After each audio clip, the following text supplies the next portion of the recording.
distance in the light, vibration of a thunder. Hello, loved ones. This is Matt Stevens, and this is the My Sober Addiction podcast. I'm going to start out with a quote. Well, no, I'm going to start out with, "We are happy, healthy, wealthy, and free." Then I'm going to start out with a quote by Jason Brashears of Archaics. I know, Matt, you really sweat this guy pretty hard. Well, if you would be a little open-minded and definitely take some time to explore what all this guy's done with his research, you might understand why. But anyway, regardless of that, if you do nothing else, at least go to the Archaics YouTube channel, go to the We Immortals playlist, and find the book, Awaken the Immortal Within. I think it's about an hour and a half. It's some guy reading it, so it's like an audio book. It gives you a whole new perspective on just everything. I mean, really, it really, truly does. I mean, from everything to do with history to the nature of reality. And the thing is, it's all backed up with really just history. And it's just amazing. It really is. The way it's presented, it is. Anyway, so there's that. So this quote is, "The truth is for the individual and not the masses." So what does that mean? Well, the masses are also known as the collective, and it is on a trajectory, and there's not a whole lot that can be said or done about that, right? The collective's trajectory is what it is. Most people will say that the world is going to hell in a handbasket, and we can agree with that. I'm not going to be fake positive and say, "Oh no, everything's fantastic, everything's great." As far as the collective goes, no, it's not. But here's the beautiful thing about that, though. We, as individuals, do not have to follow that same trajectory. And I know you're like, "Well, Matt, I'm a part of the collective." That's true, you are. But, well, have you ever noticed how there are lots of people who are having great lives, even though everyone around them, their life sucks? They are not following along with what's going on around them. And that's just how it is. Some people say, "No, I'm not going to go that way. I'm going to go this way." And as an individual, as a sovereign, immortal soul, they make a decision to go a different way. And that's what I'm encouraging you to do, dear loved one, is to claim your individuality and claim your power as a co-creator and forge a new reality for yourself that you can enjoy, that you can be proud of, and that you can hopefully inspire others to do the same thing. Because people will see what you've done, and they're going to do usually one of two things. They're either going to hate on you, fine, whatever, or they're going to be like, "Huh, what'd that guy do? I want to do that too," right? Well, that's me. I'm that guy. I see successful people, and I'm like, what did they do? And I have looked at a lot of different things, from law of attraction, law of assumption, neuro-linguistic programming, all of that stuff. And while I've taken some very valuable lessons from all of them, they always just kind of leave you hanging a little bit. And one thing that I have noticed that Jason Brashears has pointed out, the people who are having the most success with law of attraction are the people who are teaching it. And their students are kind of frustrated, mainly because, as I've said, most everything about law of attraction is correct, except it just doesn't tell you to get busy. Act as if, be as if, right? We got to be as if. We claim the reality that we want. We broadcast out into the universe. And then we've got to go and be it. The example I've used is being a poet.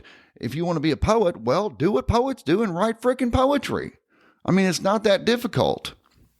Well, writing poetry is difficult, but the concept is not that damn hard. Just freaking do it. Now, you do need to come to the understanding that, I want to do this for a living. This is what I want to do for my life, if that is true for you. Or you may be someone who, it could be anything. Maybe you like making jewelry and you've always thought about, man, maybe I should start me a little store on Etsy and start selling things on there. What's stopping you? That would be you being as if. And I say that because, the lovely Kitty, she's all into the crystals and stuff. And if you see me, I've usually got at least a couple of them on, right? On a bracelet and on a necklace. And that's cool. I'm all about influencing the energetic field in positive ways. And crystals can do that. Just like anything else can, just like your thoughts can. When you project into the universe your thoughts to be whatever it is that you're wanting to be. So anyway, moving on with all of this, I say that some people are very frustrated with things, and here's why. And I'm going to read from the Kybalion. If I can find my place here we go. I'm going to read from the Kybalion. So please follow along. It is, mastery consists not in abnormal dreams, visions, and fantastic imaginings or living, but in using the higher forces against the lower, escaping the pains of the lower planes by vibrating on the higher. Remember always, student, that transmutation, not presumptuous denial, is the weapon of the master. The above quotations are from the Kybalion and are worthy of being committed to memory by the student. We do not live in a world of dreams, but in a universe which, while relative, is real so far as our lives and actions are concerned. Our business in the universe is not to deny its existence, but to live, using the laws to rise from lower to higher, living on, doing the best that we can under the circumstances arising each day, and living so far as is possible to our biggest ideas and ideals. The true meaning of life is not known to men on this plane, if indeed to any. But the highest authorities and our own intuitions teach us that we will make no mistake in living up to the best that is in us, so far as it is possible, and realizing the universal tendency in the same direction in spite of apparent evidence to the contrary. We are all on the path, and the road leads upward ever, with frequent resting places.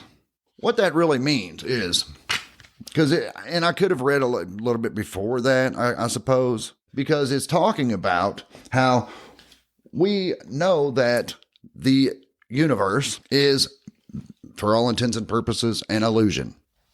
It's not physical. Well, it is to us, of course, but we understand that the all, or your higher power, or God, whatever you want to call the creator, imagined this universe and everything in it, everything from the building blocks of reality, from when we zoom in on the atom and zoom in on the nucleus and keep on zooming in, and then when eventually we find that really there's nothing there. It's just an oscillating field of energy.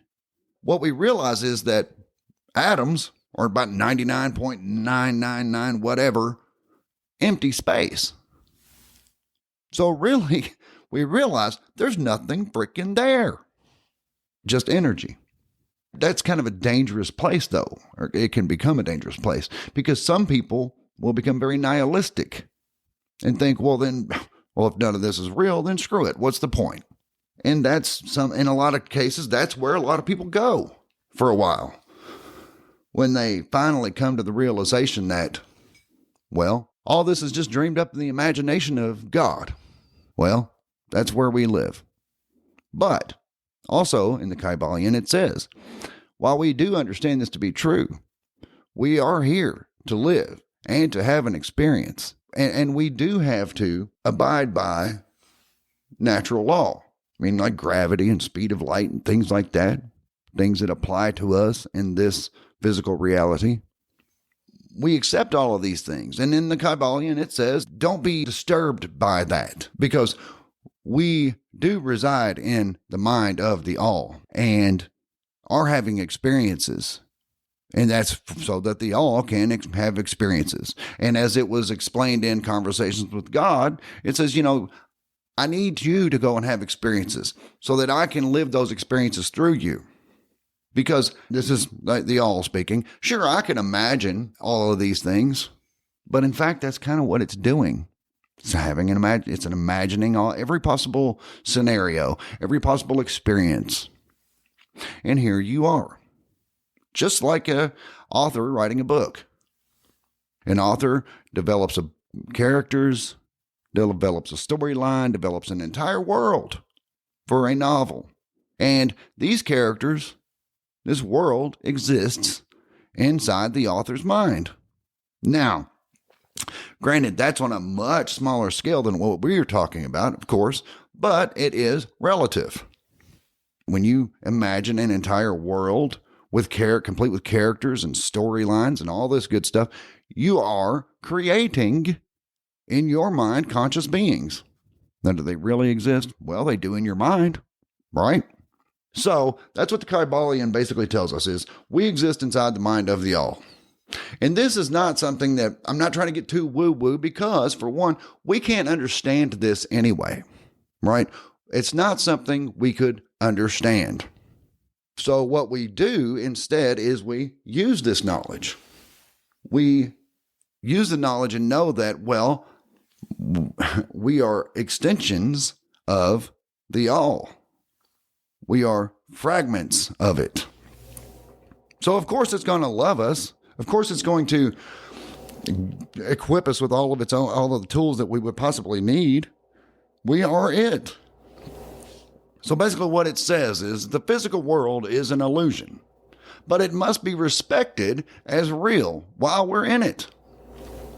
And we can use this knowledge though, because reality is malleable and can be modified.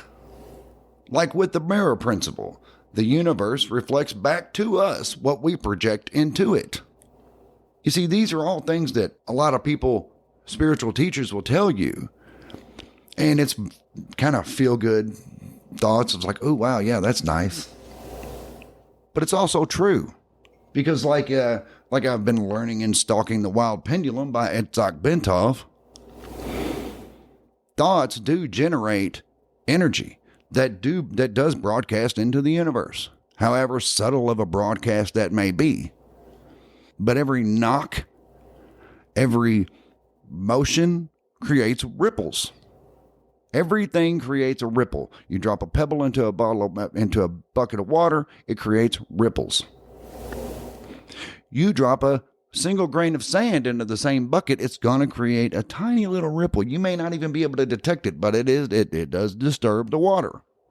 It does project out a signal. And it's the same thing with your thoughts. And that's why it's so important to guard your thoughts against negativity, to not be in fear of bad things happening. Because when oh God, I hope this doesn't happen, well, you're projecting out what could happen. And another thing to keep in mind is the universe is not the creator. The universe exists inside the mind of the creator. The universe itself is very much a neutral field. It just reflects back what you reflect into it. It's completely neutral. And that's another part of why, because a lot of people say, well, how do bad people have good things? Because they understand this.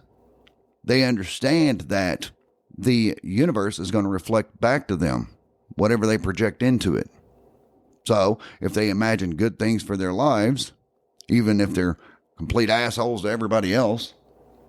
Will they pay for it in the next life? Yeah, okay, fine, maybe. We can get into that.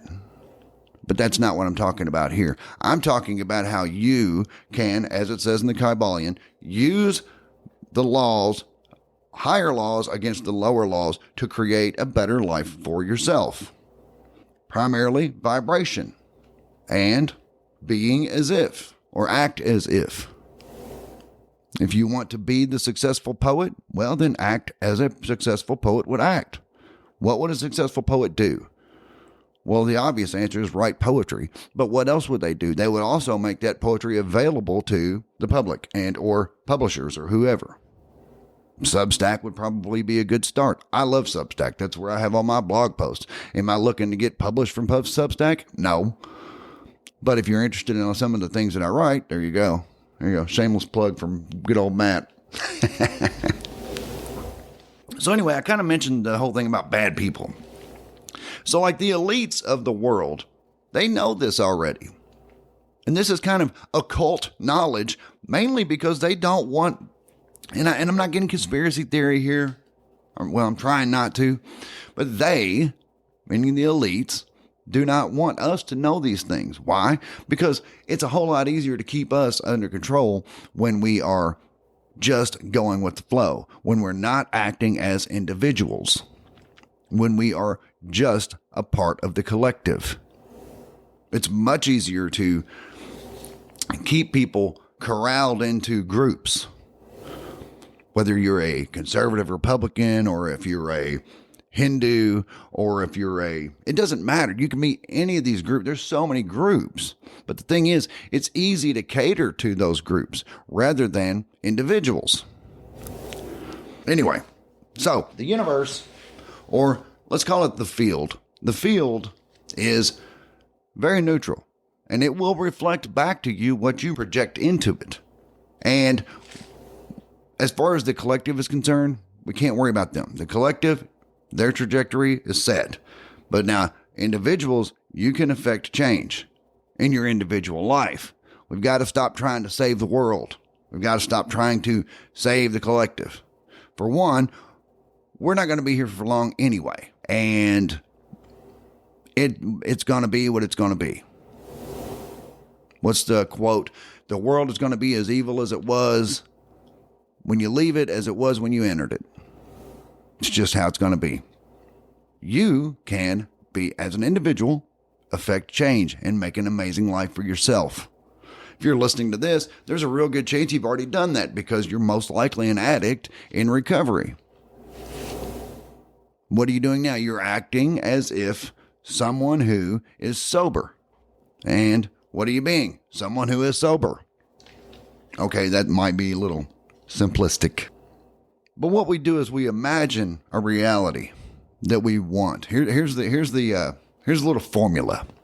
Imagine for yourself the reality that you really want. But do not imagine how it will come to be. That part is up to your higher power.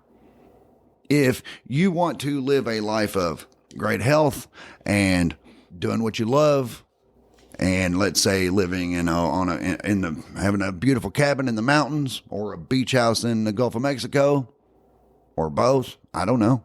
But imagine the life that you want. And yes, material things are okay. We are living in a material world. This is 3D. Everything is right here. Yeah, I just knocked on the desk. Sometimes I forget that I'm doing an audio podcast. So we have to be that.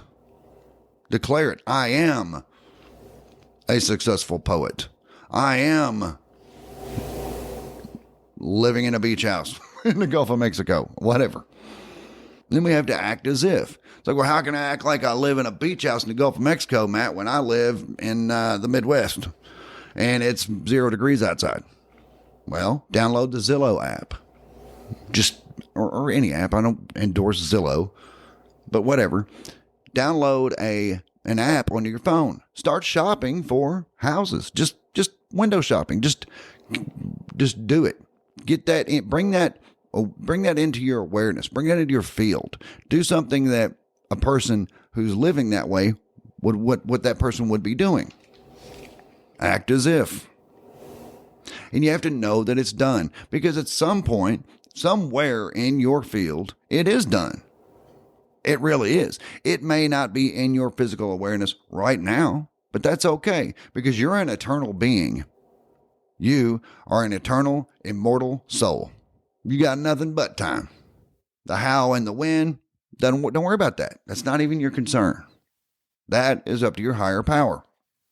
Speaking of your higher power, you've got to be genuinely grateful for this new life, this reality that you really want to experience, knowing that it is yours, knowing that it does belong to you. And don't come at me with that like, well, I'm supposed to thank God for something that I don't even have? Yeah, but don't have that attitude about it. I mean, even in the Christian Bible, Jesus said in their red letters, call those things that are not as though they were, and they will be. It just will. So you have to act as if it's already happened. Be as if. And of course, do not fear. Fear is the killer of everything. Because if we reflect fear out into the field, then what we're reflecting will be reflected back. Because remember, the field is neutral. It doesn't care. It will give you this, it'll give you that. It really doesn't matter. Because it's all the same to it. But what you want, it's like, well, okay, well, I want to live a really good life. I would like to live in a beach house in the Gulf of Mexico. Okay. It's not that big of a deal. Lots of people do that, right? I'd like to have a successful online business. Lots of people do that. Okay. So why don't you claim that as yours? I am a successful online business owner. I make amazing handcrafted crystal jewelry. And I have my own store on Etsy. My store's blowing up. I can barely keep up with the orders. But then you do have to put some skin in the game. You got to act as if. You can't just say that shit and then sit on the couch and thinking nice thoughts. If you don't actually start the Etsy store, well, hello, right? You got to start being it. That's all. I like to write. I'm not going to get into too much about it, and here's why. Because and I guess that might be the final little piece to this little puzzle. Don't put it out there for everybody to know, because, well, other people can affect change as well. We don't want other people to maybe poo-poo your party. And yeah, they can affect it with their own vibration. Like, yeah, he thinks he's going to be a real successful poet. Okay. Whatever, dude. You don't need that. Even if you don't hear it, you don't need that. Just keep that stuff to yourself. Besides, it'll be even more amazing after you do see your success, after your success does come into your current state, and everybody looking at you and thinking, what the? I didn't even know you wrote poetry, dude. Well, now you know. Or whatever. I mean, they may. I mean, if you're going to put stuff out there on Substack or wherever. Point is, keep your goals, keep your manifestations, keep those things to yourself, broadcast it to the universe, broadcast it out there to the field, and begin being it. And yeah, that's how good things happen to bad people. They know that's all they got to do. And they know that the field is neutral. And will they pay for their misdeeds?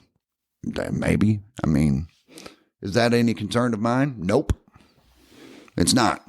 I don't know, and I don't care. That's not my problem. Anyway, loved ones, that's what I got. Kind of keeping it simple, I guess. Anyway, it's called the mirror principle. And yeah, I know I can get a little woo-woo and get a little out there. And usually that's when I'm kind of brainstorming and thinking things through on the fly while I'm recording a podcast. Probably not the best time to do that, right? I do have my outline this time, unlike last time. So if I'm forgetting anything, here's what I've been doing. After I record these, I'll pretty much put it in the books. Now, yes, I do edit them, of course, but if I have any extra thoughts that I'm like, man, I really kind of wish I'd have thrown that in there, I'll do two things. One, I'll make a note of it, so that way if it's really that much of something I really want to get into that much, I will make sure to get into it on the next episode. I'm not going to go back and edit it in, is what I'm getting at, into this one. But what I have been doing is I have been doing some YouTube videos where I will expand on something that I wish I had expanded on. Or if I think, wow, I wish I would have really said this, you get the point. So if you will go to my YouTube, Matt Stevens, MSA, as in My Sober Addiction. Give me a subscribe. And I'll tell you, man, I've been told that I should do live streams. And I'm like, okay, that's cool. That's not a bad idea at all. So I go on YouTube and I look at some of the live streams, and wow, you want to talk about some of the most mindless, mind-numbing content. I mean, literally, I have seen people sleeping. Like literally, they will, or sitting at sitting at a table, like having coffee, and that's great. I love coffee. Sitting at a table having coffee, but they'll have the phone like kind of facing them, and they're not even interacting with the people who are watching the live stream. They're literally just having coffee and talking with someone across the table about completely whatever. I'm talking about Aunt Sally and how she had a cataract removed last month or something. Like, people really watch this? And then I look and it says 351 people watching. I'm like, wow. Now I realize a lot of those could be bots. But still, I'm like, wow, there's that many people just mindlessly. Really? So then I think, man, I don't know if I want to get into that live streaming stuff or not. I'll have to turn you into that. No, I've seen some good ones, though. I've seen some people do some really good stuff. And I'm like, yeah, I can see why that would be good. So anyway, please go to, but there are some parameters that you have to meet first. So I do need some subscribers on the YouTube. And yeah. So please do that. Matt Stevens, MSA, give me a subscribe. That's it. That and the Substack, Matt Stevens on Substack. And that's all I got for now, loved ones. Remember, we are happy, healthy, wealthy, and free, and I will be back directly. There is a